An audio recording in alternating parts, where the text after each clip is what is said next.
ini adalah minggu kelima di bulan November. Ini tanggal 29 hari ini, besok tanggal 30. Berarti 2 hari ke depan kita sudah masuk bulan Desember.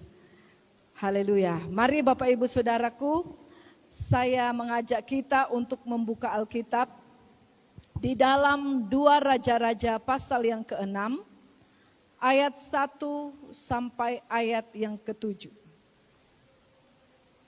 2 Raja-Raja pasal yang ke-6 ayat 1 sampai ayat yang ke-7. Kita akan baca bersama-sama ayat 1 sampai ayat yang ke-7. Sudah dapat? Iya, mari kita sama-sama baca. 1, 2, iya. Pada suatu hari berkatalah rombongan Nabi kepada Elisa, "Cobalah lihat, tempat tinggal kami di dekatmu ini adalah terlalu sesak bagi kami. Baiklah kami pergi ke sungai Yordan dan masing-masing mengambil 1 balok dari sana, supaya kami membuat tempat tinggal untuk kami." Jawab Elisa, "Pergilah." Lalu berkatalah seorang, "Silakan ikutlah dengan hamba-hambamu ini." Jawabnya, "Baik, aku akan ikut." Maka ikutlah ia dengan mereka. Setelah mereka sampai di sungai Yordan, mereka pun menebang pohon-pohon. Dan terjadilah ketika seorang sedang menumbangkan sebatang pohon, jatuhlah mata kapaknya ke dalam air. Lalu berteriak-teriaklah ia, "Wahai tuanku, itu barang pinjaman." Tetapi berkatalah abdi Allah, "Kemana jatuhnya?"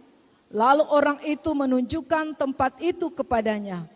Kemudian Elisa memotong sepotong kayu, lalu dilemparkannya ke sana.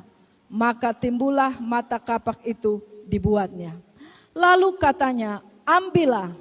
Orang itu mengulurkan tangannya dan mengambilnya. Ya, puji Tuhan, demikian jauh pembacaan kita pada pagi hari ini. Saya memberikan tema dari ayat-ayat yang kita baca adalah kunci keberhasilan dalam Tuhan. Saudara yang kekasih dalam nama Yesus, bicara keberhasilan tentunya setiap orang, setiap manusia dari segi tingkatan sosialnya semua ingin berhasil. Amin. Seorang ahli yang berasal dari Amerika, namanya Stephen R. Covey. Stephen ini berkata, keberhasilan seseorang bukan ditentukan oleh tinggi rendahnya IQ yang dimiliki seseorang. Sekali lagi, Stephen katakan bahwa keberhasilan itu tidak ditentukan oleh tinggi rendahnya IQ yang dimiliki oleh seseorang. Kalau menurut Bapak Ibu betul atau salah itu? Betul ya. Buktinya apa? Orang sudah mengikuti jenjang pendidikan tinggi pun dia S1, S2, S3 sampai S-teler, ya kan? Karena kalau sudah banyak S nanti udah hang otak ya. Nah, tapi nggak bisa kita bilang dia berhasil. Jadi benar apa yang dikatakan oleh Stephen, bahwa keberhasilan itu tidak ditentukan oleh tinggi rendahnya IQ seseorang. Ya. Yang kemudian, apa yang dikatakan ini menurut Stephen dulu ya. Keberhasilan seseorang bukan ditentukan oleh bakat yang dibawa sejak lahir. Ya, apa bakat yang dibawa sejak lahir? Apa kemampuan yang dimiliki? Itu tidak menentukan keberhasilan. Yang kemudian, keberhasilan bukan juga ditentukan oleh faktor keberuntungan. Ya. Bukan karena keberuntungannya memang sudah di pihak sayanya itu ya, saya bisa berhasil. Oh enggak, saudaraku. Tetapi keberhasilan ditentukan karena kita bergumul.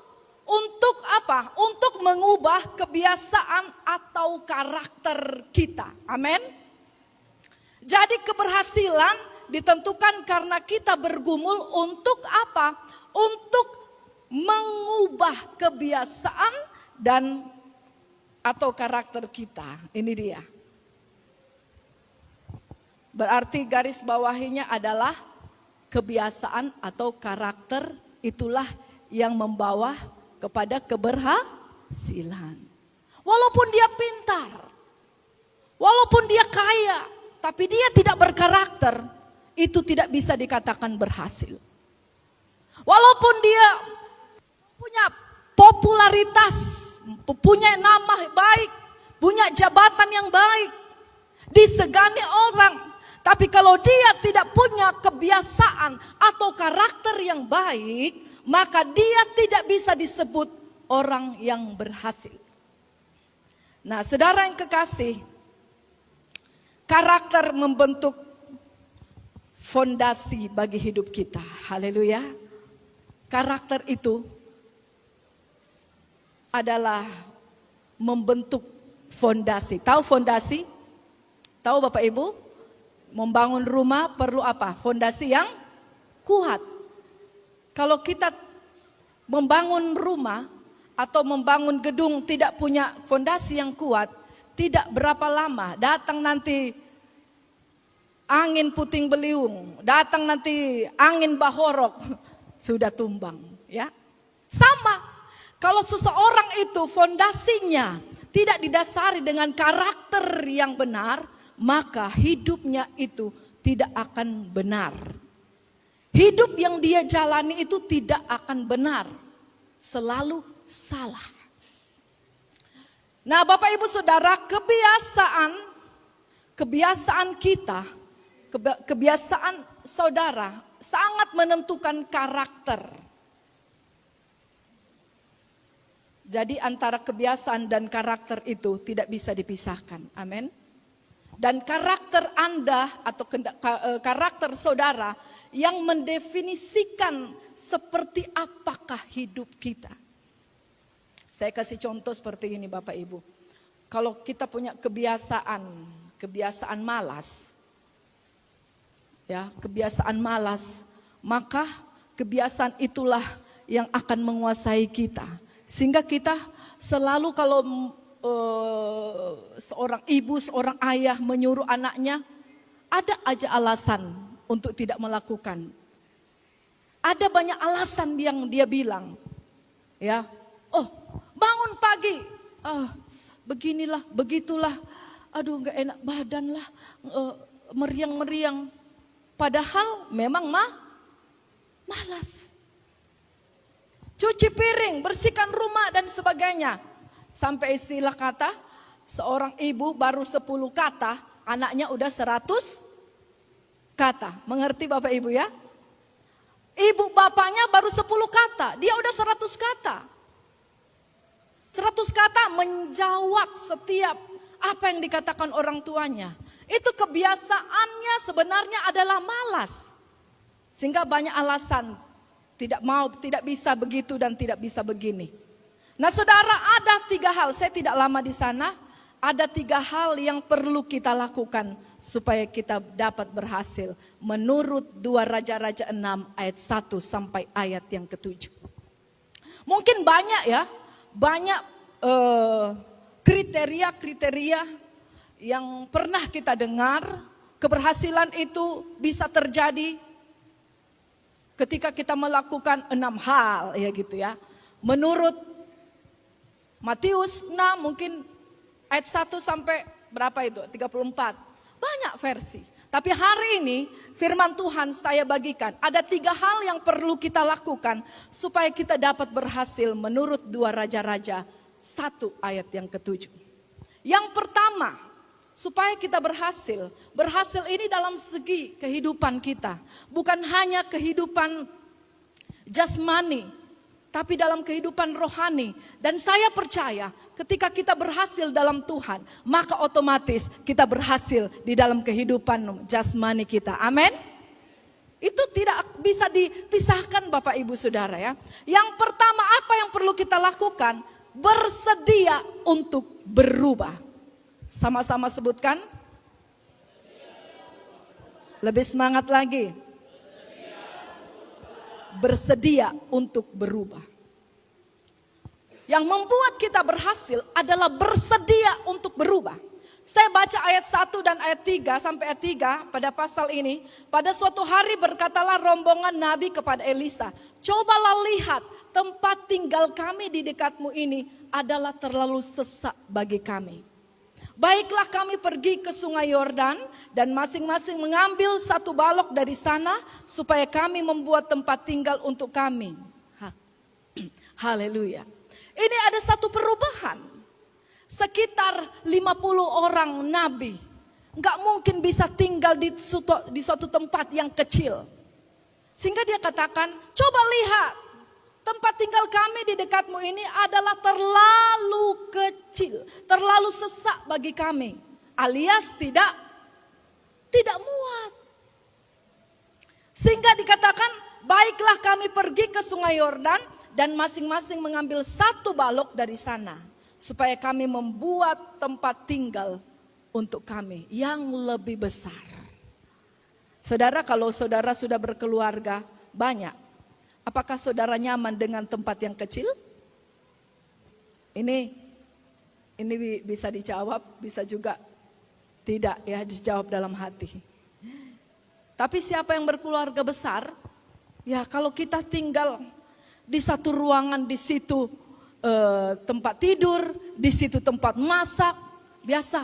Kalau di Medan ada kos-kosan ya kan, karena mahal ya sewa kamar. Kamar semua satu keluarga di situ. Tak usahlah banyak-banyak anggotanya. 3 orang anak, tambah suami istri 5 orang. Apa bisa di tempat yang kecil? Pasti kita sudah mulai, seorang pemimpin, seorang bapak yang bijaksana, dia akan berpikir, wah tempat ini tidaklah muat lagi. Bagaimana supaya bisa bangun rumah yang baru? Nah, di sini ada sesuatu tindakan di mana ingin merubah sesuatu. Ingin berubah. Nah, poin yang pertama untuk berhasil yaitu bersedia untuk berubah. Dari cerita ini, dari tempat yang sesak harus dibuat tempat yang besar. Ada satu tindakan perubahan dalam hidupnya. Amin. Saudara mau berhasil? Saudara harus berubah. Apa yang perlu berubah? Pola pikir, mindset, seluruh kehidupan kita harus kita ubahkan. Kalau misalnya saya kasih contoh, mungkin dalam segi ekonomi, kenapa ini bertahun-tahun ekonomi kami tidak pernah naik-naik? Penghasilan GGS, apa itu? Gitu-gitu saja, nggak ada perkembangan. Ya, coba saudara introspeksi diri. Apa yang saudara bisa lakukan supaya ekonomi saudara bisa bertambah? Gak mungkin kita hanya berserah diri. Ya, pangku tangan, oh Tuhan bilang burung di udara Tuhan pelihara. Masa sih ciptaan Tuhan yang mulia gak dipelihara? Jadi itu ayat favoritnya, sehingga dia ongkang-ongkang kaki aja, burung di udara kok dipelihara. Saudara, burung saja mencari makan. Jadi apa? Kalau kita mau berubah dalam kehidupan ekonomi kita, berarti kita harus mengadakan sesuatu gebrakan. Amin. Amin. Harus melakukan suatu perubahan. Melakukan sesuatu yang mendatangkan dampak yang luar biasa. Nah, ada seorang pendeta, dia berkata kepada seorang jomblo. Jomblo artinya apa? Halo anak muda, ini kan bahasa-bahasa gaul. Ini apa? Jomblo apa? Hah? yang belum punya pasangan, ya kan? Nah, seorang pendeta berkata kepada seorang anak muda yang usianya sudah mapan dan dia perlu penolong, alias dia perlu pendamping. Dia bilang begini, Bang, pendeta ini katakan, Bang, hanya 3B yang kamu bisa lakukan supaya kamu dapat jodoh. Apa itu pendeta? 3B itu berdoa, berusaha, dan bercermin. Apa tadi? 3B, berdoa, berusaha, dan bercermin. Ya, kebanyakan sudah dilakukan 2 hal, adalah berdoa dan berusaha. Si anak muda ini dia ingat berdoa, berusaha, dan bercermin. Dia renungkan, tapi yang ketiga dia tidak lakukan. Bercermin. Coba seorang anak muda bercerminlah. Lihat dulu cermin, tahu kan? Kaca. Lihat kita. Apa kekurangan kita? Ya. Jangan kita mau pasang pasang harga tinggi. Wah, harus begini, harus begitu. Tapi kita nggak bercermin. Kita banyak kekurangan. Sudah berdoa, sudah berusaha, tapi nggak bercermin. Bercermin artinya melihat ke diri. Apa kekurangan saya yang perlu saya perbaiki, yang harus saya ubah dalam diri saya, supaya saya dapat jodoh saya yang terbaik. Banyak anak muda mau cari yang terbaik, tapi nggak pernah bercermin. Nggak pernah introspeksi diri. Gimana mau dapat yang baik? Amin, anak muda. Ini untuk anak muda ya. Jangan, Bapak Ibu jangan amenkan ya. Kalau masih ada pasangan hidup kita jangan amenkan. Bahaya itu ya. Anak muda di sini yang sudah mapan tentunya ya. Tapi kalau sudah sekolah, masih sekolah, jangan dulu berpikir untuk ini ya. Berusaha, berdoa, berusaha, bercermin. Belum cukup, masih kecil, belum cukup umur. Ini bagi anak-anak muda yang sudah siap. Ya. Contoh seperti Filman, seperti siapa lagi nih? Seperti DO, ya ada lagi ya. Yang merasa sudah mapan, ini 3 hal. Berdoa, berusaha, dan bercermin. Mau dapat yang baik, lakukan yang baik. Saya bilang sama anak-anak saya, kalau mau dapat yang terbaik, lakukan yang baik.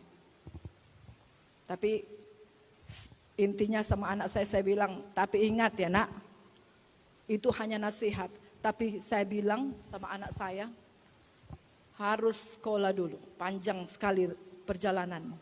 Kalau saya dengar ada anak saya yang sudah pacaran, ya saya langsung kawinkan aja. Nggak usah lanjut kuliah, nggak usah lagi sekolah Alkitab. Kawin aja dah. Itu keputusan kami berdua, Bapak dan Ibu Gembala ya. Sempat kami dengar sudah pacaran, stop kuliah, langsung kawin. Untuk apa lagi? Karena di dalam Alkitab ini gak ada ceritanya pacaran. Biarpun mau bolak-balik Alkitab, gak ada pacaran. Amin. Karena kalau pacaran anak muda sekarang beda jauh. Apa yang dilarang itu yang dilakukan. Betul gak? Apa yang dilarang itu yang dilakukan. Sayang, rasanya aku ingin memelukmu. Ingin sekali. Waduh. Dalam nama Yesus kalau bagi saya itu ya. Saudara, maka saya bilang sama anak-anak saya, coba nanti. Sempat ku dengar pacaran, ini belum kedengaran. Kalau dengar pacaran dah kita kawinkan aja. Gak usah kita kuliahkan, gak usah kita sekolahkan. Ngeri kali tante sama om ini. Iya, itulah prinsip. Ya, ibu-ibu, bapak-bapak, benar enggak ya? Yang masih kecil-kecil kan masih lama. Yang udah anak-anak besar, betul enggak? Betul enggak Ibu Sematupang? Oh, betul. Oke, yang pertama apa tadi? Bersedia untuk berubah. Kenapa kita perlu berubah? Karena itu adalah cara mengalami keberhasilan. Jangan pernah merasa puas dengan keadaan sekarang. Oh cukuplah sudah. Ya puji Tuhan lah. Begini aja puji Tuhan. Oh jangan saudara. Kita harus punya visi yang besar. Amin. Kita harus punya goal, tujuan yang luar biasa. Punya mimpi yang besar. Saudara punya mimpi enggak? Punya ya? Ada seorang ibu cerita-cerita dengan saya, kami punya pergumulan, punya cita-cita, punya mimpi untuk mengembangkan usaha kami di tahun yang akan datang. Saya katakan amin, puji Tuhan. Tidak merasa puas diri dengan keadaan yang sudah ada, tidak. Tapi kita terus belajar, terus bersedia menyediakan hati kita untuk berubah. Kalau kita mau berhasil, kalau kita tidak mau berhasil, kembali tergantung kepada diri pribadi kita masing-masing. Tapi jangan saudara menyesal, gigit jari. Aduh, si Anu kok bisa berhasil, kok aku nggak bisa ya? Ah, ini dia. Kebanyakan begitu. Nengok orang berhasil muncul apa? Iri. Kok dia bisa? Katakan kalau dia bisa, saya pun bisa. Amin. Tergantung kesediaan kita untuk berubah. Ada orang tua, ayah ibu sudah setiap hari menasehati anaknya enggak berubah-berubah. Ya. Sampai dibilang bapaknya, tinggal serahkan sama iblis. Ada ayatnya. Kalau enggak berubah, serahkan sama iblis. Hati-hati anak muda, kalau orang tua sudah bilang kayak gitu, waduh. Makanya cepatlah berubah, amin. Cepat berubah. Umur makin hari bertambah. Umur bukan makin hari makin muda, tidak. Tapi kita makin hari makin bertambah usia atau lanjut usia. Tenaga juga berbeda dengan tenaga waktu masih muda. Kalau dulu, ya waktu umur saya masih ingat Bapak Gembala 40 tahun ke bawah itu, wah manjat pohon pun bisa. Manjat gedung ini, ya waktu masih ada apa, waktu pasang apa ini, ring balok bisa. Tapi sekarang mau manjat berapa meter, udah gemetar kakinya. Usia makin bertambah, fisik makin berkurang. Jadi untuk berhasil itu enggaknya susah. Bersedia saja untuk berubah. Kalau Tuhan bilang berubah, ya berubah. Orang tua bilang berubah, ya anak-anak harus berubah. Jangan tinggal dalam kelemahan, jangan tinggal dalam kemasa bodohan, jangan tinggal dalam kekurangan. Berubah. Coba introspeksi diri, bagaimana saya ini? Kalau boleh, duduk di kaki Tuhan, berdoa. Tuhan, apa yang saya harus ubah dalam hidup saya? Karena Tuhan, Roh Kudus akan memberitahu ke dalam hidup kita. Saudara yang kekasih, kalau kita berubah dari cara-cara, kebiasaan-kebiasaan, karakter yang tidak benar, maka Tuhan akan menolong kita. Dia akan menunjukkan mujizatnya dalam hidup kita. Amin. Ada banyak orang tidak pernah mengalami mujizat dalam hidupnya. Kenapa? Karena dia tidak mau berubah. Dia tidak mau berubah.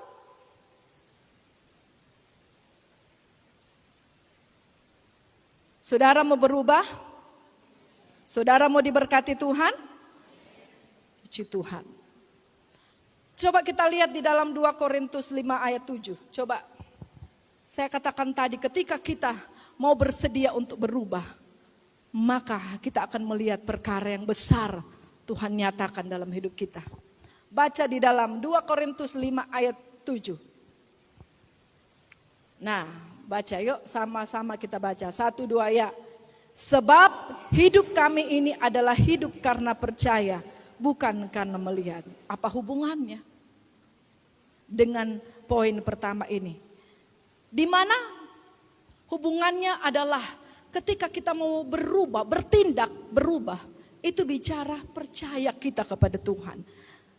Ya, nabi ini, beberapa nabi berkata, cobalah lihat tempat tinggal kami di dekatmu ini adalah terlalu sesak bagi kami.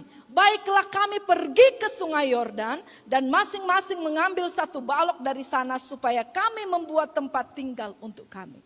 Mereka tidak berserah, tetapi mereka bertindak. Kita harus melakukan sesuatu yang besar. Kita harus bangun sesuatu yang besar. Kita harus bisa buat rumah yang lebih besar. Kita harus bikin usaha yang lebih besar. Kita harus membuat sesuatu perubahan dalam keluarga kita. Hal-hal yang besar, kita harus bertindak.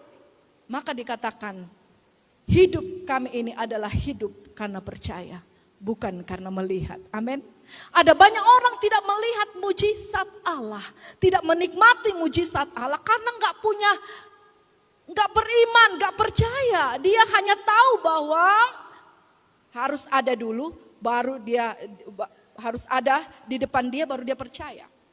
Enggak, saudara.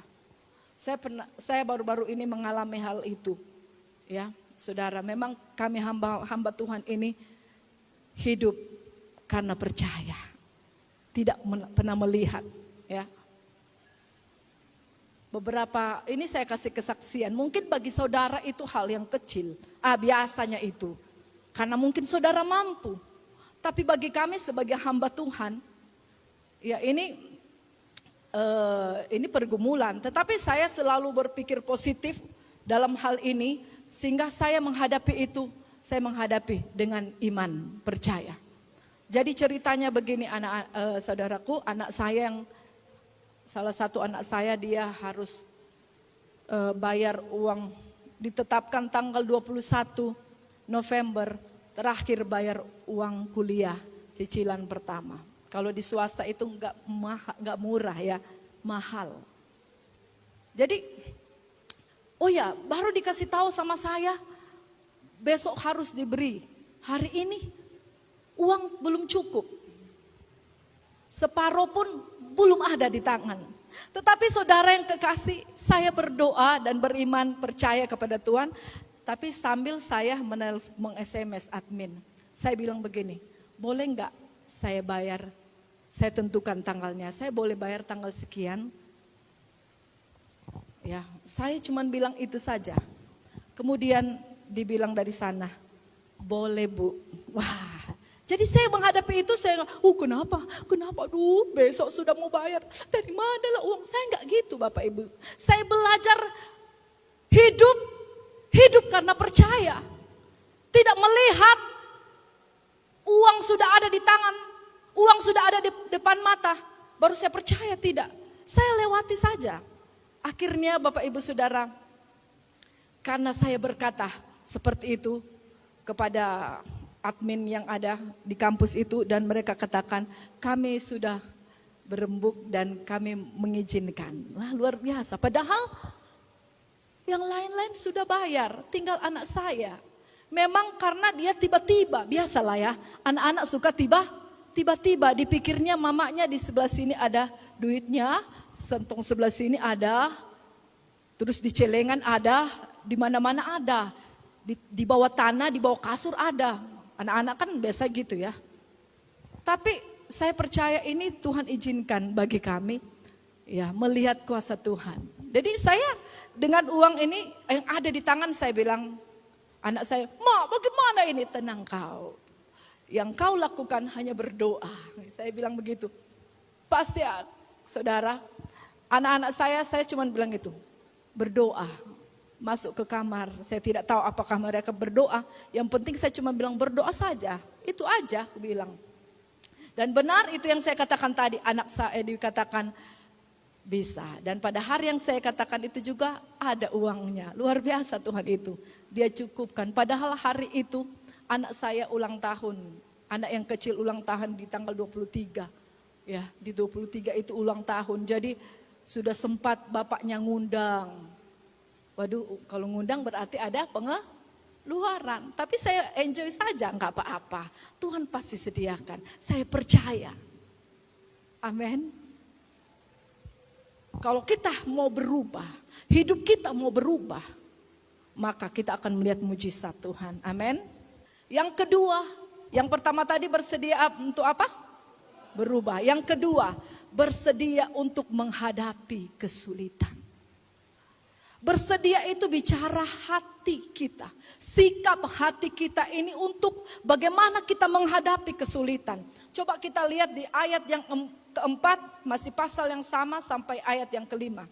Firman Tuhan kita baca sama-sama, masih di dalam 2 Raja-Raja 6 ayat 4 sampai ayat yang kelima. Kita baca sama-sama, 1, 2, iya. Maka ikutlah ia dengan mereka. Setelah mereka sampai di sungai Yordan, mereka pun menebang pohon-pohon. Dan terjadilah ketika seorang sedang menumbangkan sebatang pohon, jatuhlah mata kapaknya ke dalam air. Lalu berteriak-teriaklah ia, wahai tuanku, itu barang pinjaman. Nah, apa artinya di sini? Ketika mereka ingin mengambil, menebang pohon, ternyata mata kapaknya itu jatuh, ya, ke dalam air. Ya, kalau sudah jatuh ke dalam air, kapak yang berat besi itu, ya bagaimana? Kalau dia dalam mungkin susah. Ada kesulitan. Tetapi saudaraku di sini, kesulitan yang dihadapi oleh nabi-nabi ini tidak mematahkan semangat mereka untuk terus melakukan apa yang menjadi tujuan mereka. Untuk menjadi berhasil, bersedia untuk menghadapi kesulitan. Saudara yang kekasih, saya percaya seorang Nick tadi tidaklah sedikit kesulitan yang dihadapi.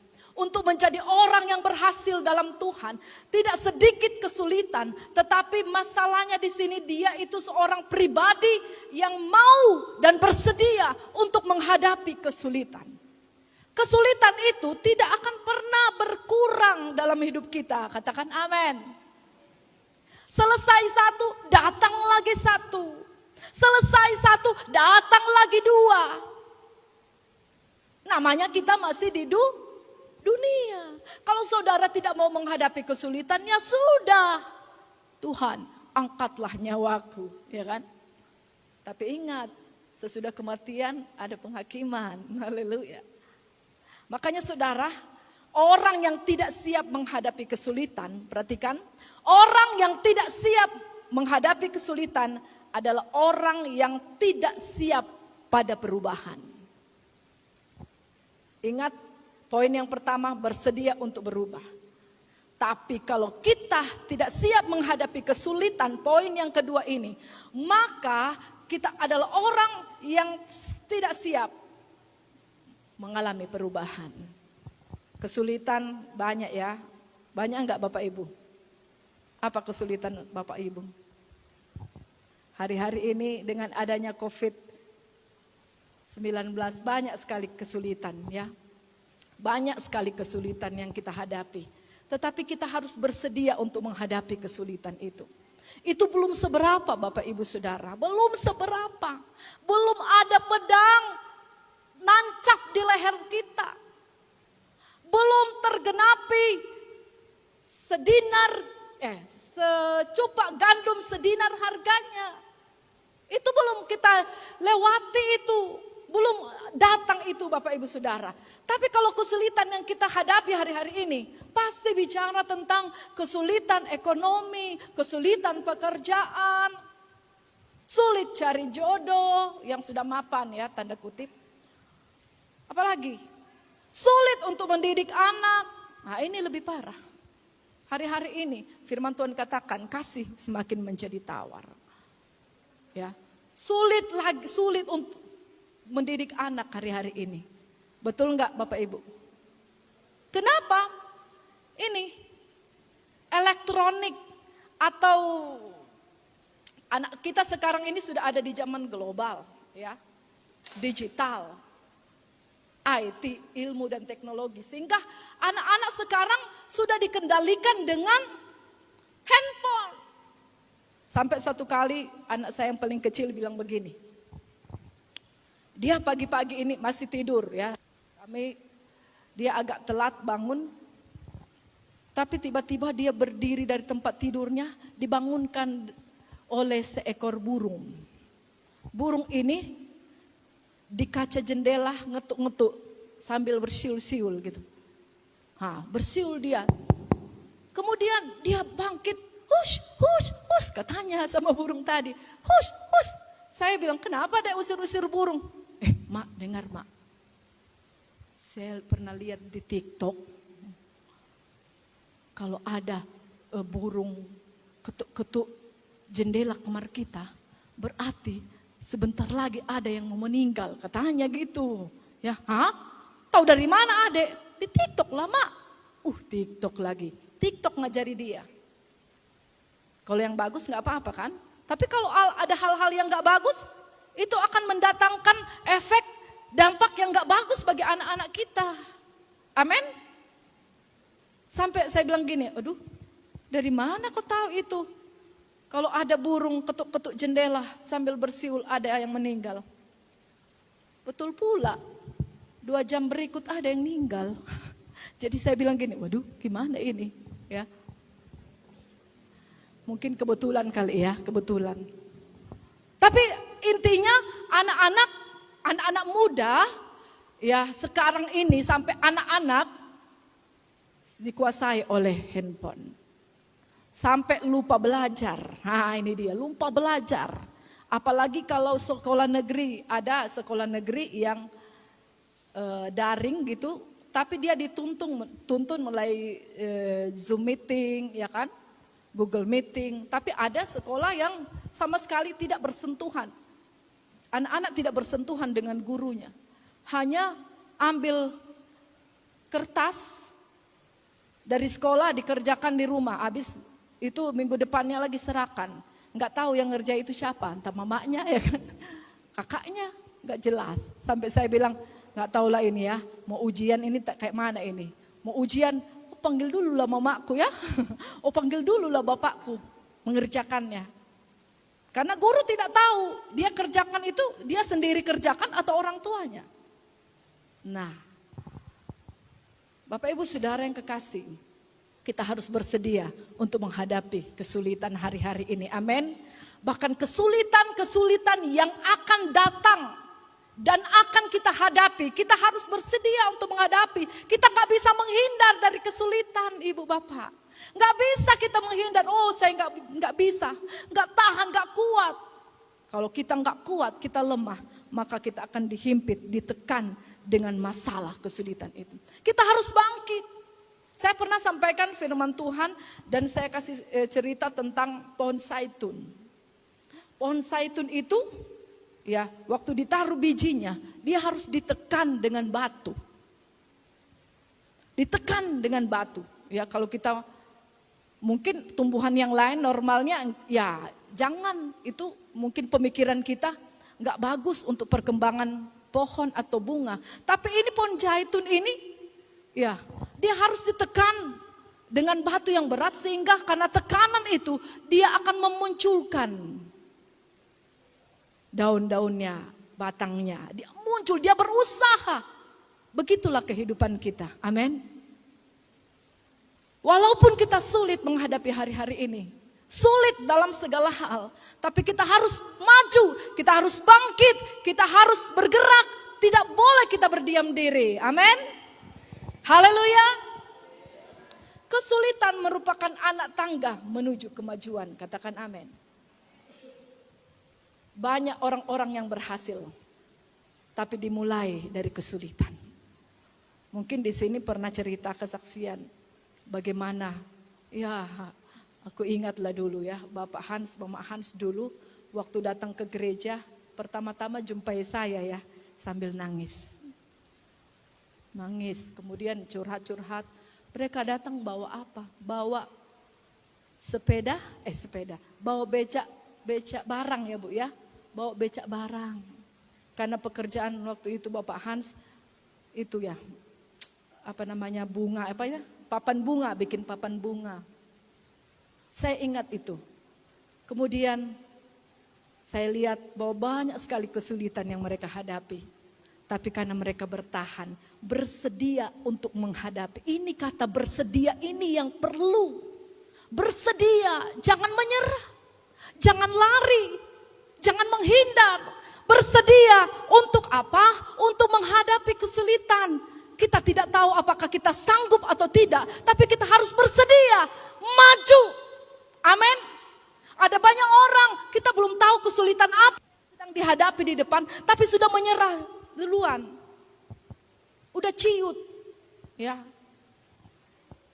Sehingga keluarga ini karena ketekunan mereka menghadapi kesulitan, akhirnya Tuhan berkati mereka. Haleluya. Dan mereka akan terus diberkati Tuhan. Haleluya. Ada lagi jemaat-jemaat yang lain mungkin menghadapi hal yang sama. Dulu begitu susah, sulit. Dulu saya boleh katakan dalam perintisan sangat sulit Bapak Ibu Saudara. Yang sering banyak mengeluarkan air mata adalah saya. Bagaimana saya menghadapi perintisan dengan bersama suami, tapi paling banyak air mata. Karena saya yang tahu ya, masih merintis tapi pengerja sudah 2 orang. Ngasih makan dari mana? Yang datang beribadah cuman anak-anak sekolah minggu. Sampai saya tidak malu katakan Bapak Ibu Saudara. Namanya kita hamba Tuhan, hidup dari ayapan firman Tuhan. Ketika kita menyampaikan firman Allah, maka kita diberkati lewat pelayanan kita, bukan? Jadi jujur saya katakan, 4 tahun ada di perintisan. Waktu itu Yani, Poe, Yani, Deo masih kecil-kecil seperti si Gafrila sama lebih besar si Gilbert. Si Poe masih bayi, ya kan Poe? Ya, umur mereka sekarang sudah bagaimana? Kami hadapi 4 tahun dalam perintisan, sakit Bapak Ibu Saudara. Sampai satu kali saya bilang, Tuhan mampukan aku. Sampai pernah saya bilang, Tuhan aku mau pulang, gak sanggup aku bilang dalam doaku. Ya, gak sanggup aku Tuhan. Karena kami sarapan sudah hari Minggu. Makan belum, siang belum ada Bapak Ibu. Tinggal nunggu anugerah Tuhan. Sampai pengerja saya, Tante mau masak apa? Tenang saja. Percaya saja Tuhan pasti adakan. Saudara, saya pernah bilang begini sama Bapak Gembala. Udahlah Pak, aku kayaknya gimana gitu ya. Udah rasa-rasanya gak sanggup. 4 tahun, bayangkan 4 tahun hidup hanya dari kolekte anak-anak sekolah minggu. 100 rupiah, 200 rupiah. Mau hidup enggak itu? Tahun 1998. Tapi kami belajar untuk menghadapi kesulitan. Kami berdoa bersama-sama. Kami terus kalau ada apa-apa berdoa. Ya, Tuhan kirim dari mana-mana, bayangkan jemaat belum ada. Sekali lagi saya katakan baru anak-anak sekolah minggu dan pemuda beberapa orang yang kami layani. Belum bentuk gereja, masih persekutuan. Biasalah GPDI kan begitu ya. Tapi kami belajar berjalan dengan iman. Saya gak pernah minta sama orang tua. Bukan gak bisa, bisa. Mama saya pegawai negeri, bapak saya pengusaha.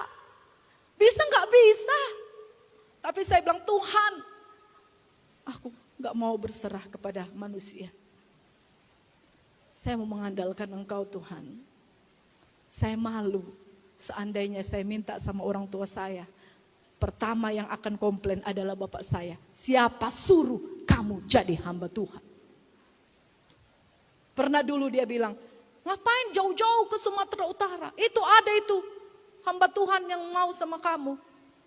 Anak MD, anak pengurus wilayah, sudah punya gereja, sudah punya jemaat besar. Ini baru merintis katanya. Saya diam aja, saya berdoa. Bapak Ibu Saudara, saya nggak pernah minta. Kalau mama saya masih hidup, dia akan bilang iya. Saya nggak pernah minta. Waktu saya sekolah Alkitab, saya berangkat Bapak Ibu ke Malang. Selama 9 bulan, saya nggak pernah minta uang sama orang tua saya. Saya belajar dengan iman. Itulah saya belajar dengan iman. Kalaupun saya tidak ada persembahan untuk saya bawa, nggak apa-apa, Tuhan tahu. Yang penting hati saya bawa kepada Tuhan. Sampai tamat juga, saudara. Dan mungkin teman-teman saya, wah pas mau masuk ke ruang makan, melihat dinding. Ada yang bersorak yang ada wesel. Puji Tuhan. Saya diam saja. Selama 9 bulan saya nggak pernah dapat wesel. Tapi saya menjalani karena saya percaya itu panggilan Tuhan dalam hidup saya. Melayani. Jadi kalau soal kesulitan rasa-rasanya terlalu banyak. Tapi Tuhan, saya bersedia untuk menghadapi kesulitan. Karena saya dipanggil untuk melayani. Saya bukan dipanggil suami saya untuk melayani. Saya melayani bukan karena suami saya pendeta, enggak. Sebelum saya bertemu dengan suami saya sudah menerima panggilan Tuhan untuk melayani Tuhan. Jadi melayani Tuhan itu memang enggak gampang ya. Enggak gampang untuk meninggalkan. Saya sudah ditawari satu pekerjaan yang baik. Duduk enak di sebuah bank, saya tinggalkan. Karena saya mau melayani Tuhan. Saya bilang, Tuhan, saya enggak mau lagi lari dari panggilan Tuhan. Saya mau melayani Engkau. Saya beri diri, saya melayani Tuhan. Makanya saudara, ada sebuah buku yang ditulis oleh dosen kami, pengerja yang berhasil. Ternyata bukan hanya hamba Tuhan yang berhasil, pengerja yang berhasil. Jadi saya buktikan selama saya pengerja, saya mau berhasil dalam pelayanan. Karena itu menentukan pelayanan saya ke depan. Saya katakan, saya belajar dan belajar. Intinya bersedia untuk menghadapi kesulitan. Amin. Jangan ada kesulitan sendiri, saudara menangis, saudara menjerit, mempersalahkan Tuhan, mempersalahkan pasangan hidup. Jangan, bersyukur saja kepada Tuhan. Angkat satu lagu, sembah Dia, menyembah Tuhan. Di situ ada kepuasan, di situ ada pertolongan walaupun saudara belum melihat. Itulah namanya berjalan dengan iman. Walaupun belum melihat tapi saya percaya. Nah saudara yang kekasih, Tuhan bawa kita untuk apa? Kita bersedia untuk menghadapi kesulitan. Mungkin hari-hari ini kesulitan mungkin belum seberapa. Tapi ke depannya bagaimana? Tapi intinya kita harus bisa bersedia menghadapi kesulitan. Tentunya dengan pertolongan Tuhan. Amin. Jangan andalkan kekuatanmu. Oh ada nang uda saya. Oh ada nang tulang saya. Amang boru dan sebagainya. Jangan andalkan itu. Tapi andalkan Tuhan dalam hidupmu. Amin. Kesulitan menolong kita menyadari keterbatasan kita. Dengan kesulitan yang kita hadapi, menyadari, oh ternyata saya kurangnya di sini dan saya harus introspeksi, perbaiki diri untuk suatu kemajuan. Kesulitan menolong kita menyadari keterbatasan kita dan ketidakterbatasan Tuhan. Haleluya. Jadi jangan pernah lari dari kesulitan. Katakan amin. Anak muda, saya mau ingatkan kepada saudara pagi hari ini. Jangan lagi tinggalkan Tuhan. Jangan tinggalkan Tuhan. Kesulitan apapun yang sedang kamu hadapi, yang membuat kamu sakit hati, sakit di sini. Tapi tetap kita harus hadapi itu. Itu tidak menjadi alasan untuk meninggalkan Tuhan. Mungkin kita putus cinta barangkali. Sehingga kita tidak mau lagi datang kepada Tuhan. Dengar. Tuhan punya rencana yang terbaik buat engkau. Dia punya rancangan. Kalau engkau enggak bisa sama dia, berarti Tuhan sediakan yang terbaik. Itu saja ambil. Kalau kita paksakan saya harus dengan dia, bisa jadi ada kesulitan besar yang akan terjadi ketika saya memaksakan diri harus dengan dia. Ingat anak muda. Tapi ketika kita bilang Tuhan, biar kehendakmu yang terjadi. Biarkan Tuhan yang bekerja. Maka dia akan sediakan yang terbaik. Yang terpenting anak muda. Kalau masih sekolah, jangan dulu ingat-ingat pacaran. Amin anak muda. Mana anak muda ini? Halo anak muda. Jangan dulu pacaran. Lebih bagus sekolah baik-baik, kuliah baik-baik. Capailah cita-citamu setinggi langit katanya ya. Kalau memang sudah jodoh pasti Tuhan sediakan. Tengok ini contoh hamba Tuhan yang pernah di sini. Praktek TC berkat. Saudara berkat Gea. Sebelum sekolah Alkitab di sini di training untuk jadi hamba Tuhan. Ya. Saya bilang sama dia, berkat, Jangan dulu pikiranmu yang enggak-enggak ya. Fokus dulu. Sekolah bagus-bagus, melayani bagus-bagus. Pasti Tuhan sediakan tepat pada waktunya. Oh, luar biasa. Buktinya dia bawa kan? Dia bawa jauh-jauh dari mana? Semarang. Luar biasa. Ya, enggak perlu kita cari-cari, kejar-kejar. Di mana yuk jodohku? Ke pasar ada? Kemana? Ke mall ada? Enggak perlu. Enggak usah kita kejar. Amin. Kalau sudah waktunya, pasti Tuhan sediakan. Amin. Amin firman. Haleluya. Ya, terakhir. Yang terakhir. Iya. Yang terakhir bersedia untuk bertanggung jawab. Yang pertama ada apa tadi? Bersedia untuk berubah. Yang kedua, bersedia menghadapi. Yang ketiga, bersedia untuk bertanggung jawab. Nah, ini dia. Coba kita lihat yang ke-6 dan ke-7. Kita baca sama-sama. Ayat 6 dan 7. 1, 2, iya. Tetapi berkatalah abdi Allah, kemanakah jatuhnya? Lalu orang itu menunjukkan tempat itu kepadanya. Kemudian Elisa memotong sepotong kayu, lalu dilemparkannya ke sana. Maka timbullah mata kapak itu dibuatnya. Lalu katanya, ambillah. Orang itu mengeluarkan tangannya dan mengulurkan tangannya dan mengambilnya. Ini bersedia untuk bertanggung jawab. Kenapa? Karena mata kapak itu barang pinjaman. Ya. Apa? Barang pinjaman. Kalau dipinjam harus dikembalikan. Ada yang pernah meminjam? Ada. Pinjam barang, pinjam Tupperware. Di pastori ada Tupperware. Bawa makanan saya nggak tahu siapa punya ini ya. Kalau ada kehilangan Tupperware silakanlah ambil di pastori. Karena ada yang bawa makanan pas kebetulan saya tidak ada kan, saya tidak tahu. Nah, kenapa harus bertanggung jawab? Ya karena mata kapaknya itu pinjaman. Nah artinya apa? Kita harus bertanggung jawab kepada Tuhan. Bertanggung jawab mengerjakan tugas pelayanan yang dipercayakan Tuhan kepada kita. Amin. Kita bersyukur kalau saudara sudah bisa melayani Tuhan. Bersyukur karena banyak di luar sana orang pingin melayani. Tapi Tuhan belum kasih waktu dan kesempatan. Jadi kalau saya dan saudara diberikan kesempatan untuk melayani, kita harus bertanggung jawab. Di sini bukan soal pelayanan besar kecil. Oh dia khotbah berarti pelayanannya hebat. Dia WL di depan hebat. Sementara aku hanya nyapu-nyapu gerejanya, nggak ada yang tengok. Hanya bersih-bersihkan gereja, nggak ada yang lihat. Apalagi berdoa, nggak ada yang lihat. Saudara, di mata Tuhan itu semua sama. Amin. Yang terpenting bagaimana kita bertanggung jawab. Bagaimana kita bisa mengerjakan tugas pelayanan itu dengan loyal, dengan kesetiaan. Jangan sampai kita melayani Tuhan ada motif-motif yang lain. Tuhan tidak senang.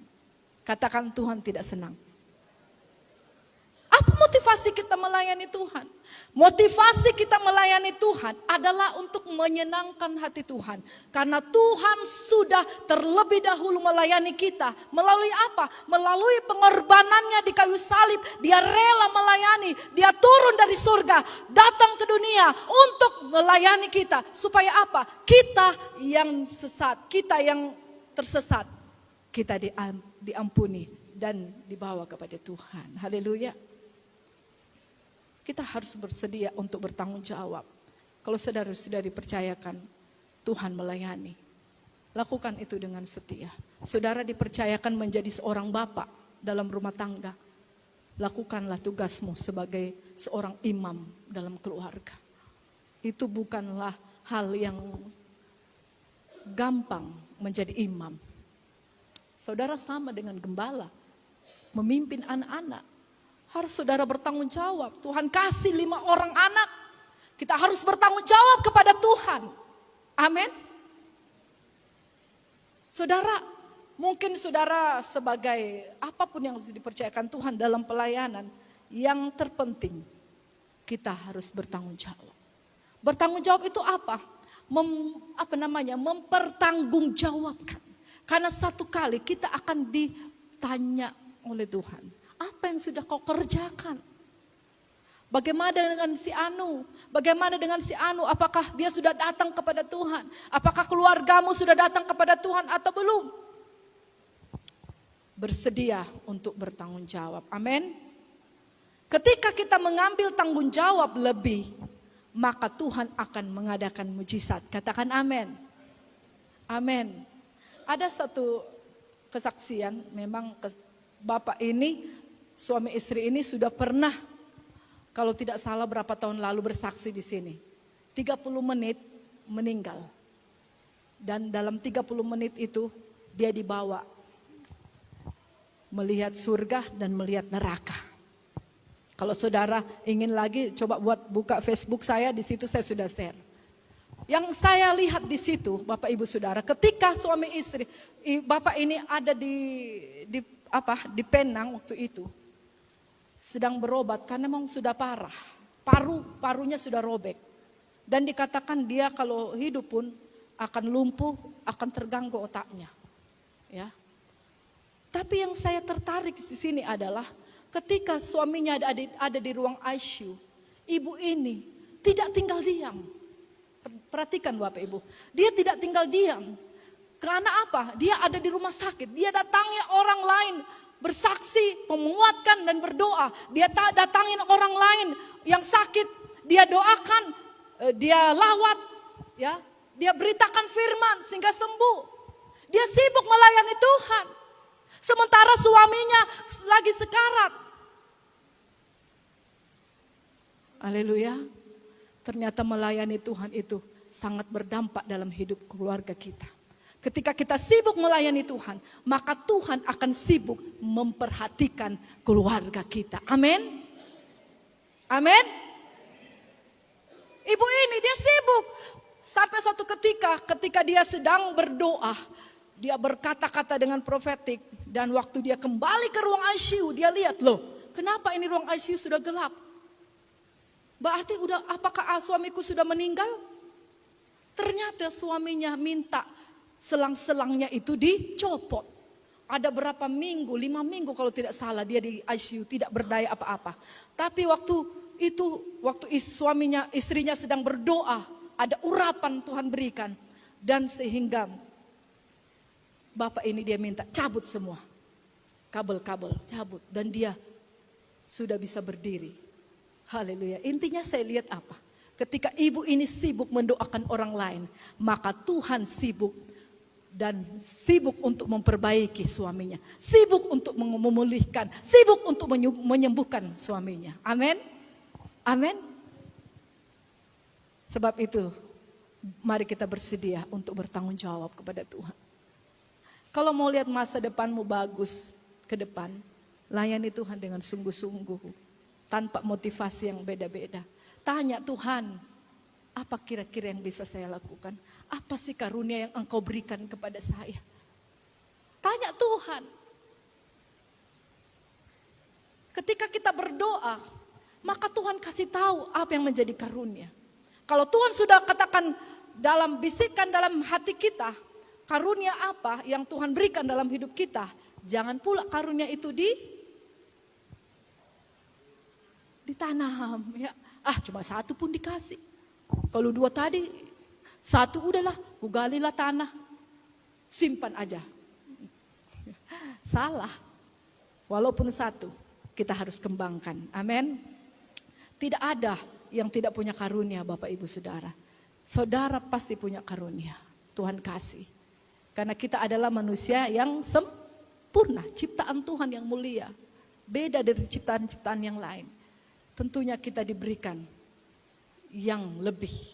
Jadi ketika kita mengambil tanggung jawab lebih, maka Tuhan akan mengadakan mujizat. Ayat yang terakhir kita baca sebagai ayat penutup. 1 Korintus 2 ayat 9. Ini ayat penutup kita, saya akan mengakhiri firman Tuhan pada pagi hari ini. 1 Korintus 2 ayat 9, sudah? Oke, kita baca sama-sama. 1, 2, ya.